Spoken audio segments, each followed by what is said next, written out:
Makakausap naman natin ngayon si Pag-asa hydrologist Eileen Abeliardo. Magandang umaga po. Hello po, magandang umaga po. Ma'am, maraming salamat po sa pagpapaunlak po sa amin ngayong umaga. Makamusta lang po namin ang sitwasyon ngayon sa mga dam po, ma'am? Yes po, so ang Angat Dam nga po, no, ang level niya kahapon ng alas 8 ng umaga, 182.63 meters. So may 1 meter point 06 na itinaas siya for the past 20. So mamaya pong alas 8 ng umaga, muli po namin i-update yung level ng tubig dun po sa mga monitor dam sa Luzon. Ang Ipo Dam naman po, 100.66 meters. Ang Lamesa Dam dito sa Quezon City, 79.48 meters. Ang Ambuklaw at ang Binga ay patuloy po nagpapakawala ng tubig. So yung Ambuklaw Dam po, 751.91 meters. May tubig pa po na nakabukas dito. At yung pong tubig na pinapalabas mula sa Ambuklaw ay nire-receive naman ng Binga Dam na ngayon po ay 574.46 meters ang kanya pong water level. And may 3 gates pa pong nakabukas. So yung tubig naman po na pinapakawala ng Binga Dam ay sinasalo naman po ng San Roque Dam dito po sa may Pangasinan. 268.44 meters ang kanya pong level kahapon alas 8 ng umaga at may itinaas naman po ito na 1.04 meters.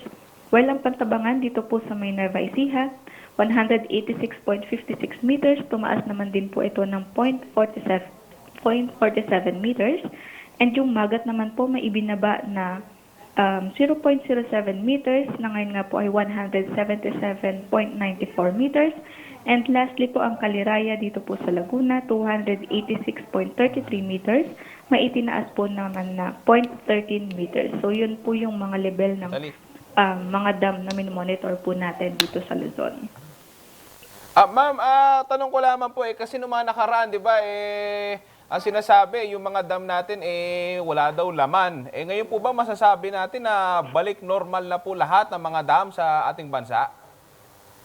Sa ngayon po, kung ang titingnan po natin ay yung Angat, ito po ay tuloy-tuloy or continuous po yung kanya pong pagtaas or yung level ng tubig sa Angat Dam.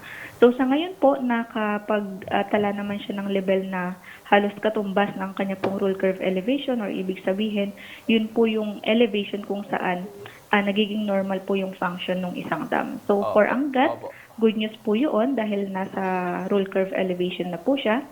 And also sa may Pantabangan, though yung sa may Pantabangan naman po, masyado pa pong mababa yung level ng tubig niya, pero unti-unti naman din po nag-i-increase ito for the past few days. While etong Magat naman po, mababa pa rin po siya sa kanya pong rule curve, 2.72 meters. So, and the rest po ay okay naman po. Okay, so yung may dalawang dam na lang po kayo na binabantayan. Tama po, Ma'am Eileen? Opo, dun po sa kanya pong dam release po or yung spilling operation which is yung Ambuklaw and Binga Dam. Okay. Alright, maraming salamat po sa oras. Pag-asa hydrologist Eileen Abeliardo. Hey, Desert Morning.